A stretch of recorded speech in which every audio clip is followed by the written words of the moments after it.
Tasawuf falsafi atau yang di barat dikenal dengan sebutan philosophical Sufism adalah salah satu cabang Sufisme hasil perpaduan antara olah spiritual dan istilah-istilah filsafat yang diambil dari beragam sumber. Jenis tasawuf ini membawa dampak besar bagi khazanah intelektual Islam. Asal-usul tasawuf falsafi tentu saja tidak dapat dipisahkan dari sejarah munculnya tasawuf itu sendiri. Sejumlah literatur menyebutkan, pemikiran Sufisme tersebut sudah ada sejak 15 abad yang silam ketika syiar Islam mulai menyebar ke seluruh Timur Tengah dan negara-negara tetangganya.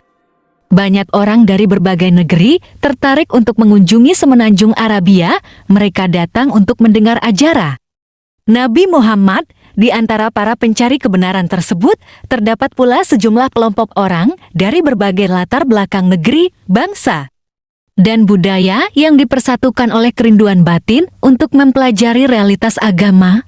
Orang-orang ini lantas menemukan ajaran Nabi Muhammad. Ternyata begitu dekat dengan hati mereka menjadi begitu terpesona oleh kecintaan kepada Ilahi, sehingga orang-orang itu pun memutuskan untuk mengabdikan diri lewat cara pemurnian hati, serta pemusatan pikiran dan batin mereka hanya kepada Sang Pencipta. Kelompok ini kemudian mengembangkan salah satu gerakan yang paling terkenal dalam sejarah peradaban, yaitu tasawuf alias Sufisme, ungkap Dr. Nahid Angha dalam karyanya Practical Sufism and Philosophical Sufism. Sejak masa itu, kata dia, tasawuf telah dianggap sebagai proses perjalanan batin manusia untuk mencapai pengetahuan diri. Perjalanan tersebut nantinya akan mengarah kepada satu tujuan, yakni pemahaman ilahi. Untuk bisa sampai kepada pemahaman kebenaran tersebut, ada tahap-tahap tertentu yang mesti dilewati para sufi. Mereka harus mempelajari aturan-aturan, disiplin, dan praktik tasawuf. Seseorang tidak akan menjadi sufi tanpa menghormati proses tersebut. Pada periode-periode awal kemunculan Sufisme, orang-orang yang mendapat pencerahan lewat jalan tasawuf tidak menyebut diri mereka sebagai sufi.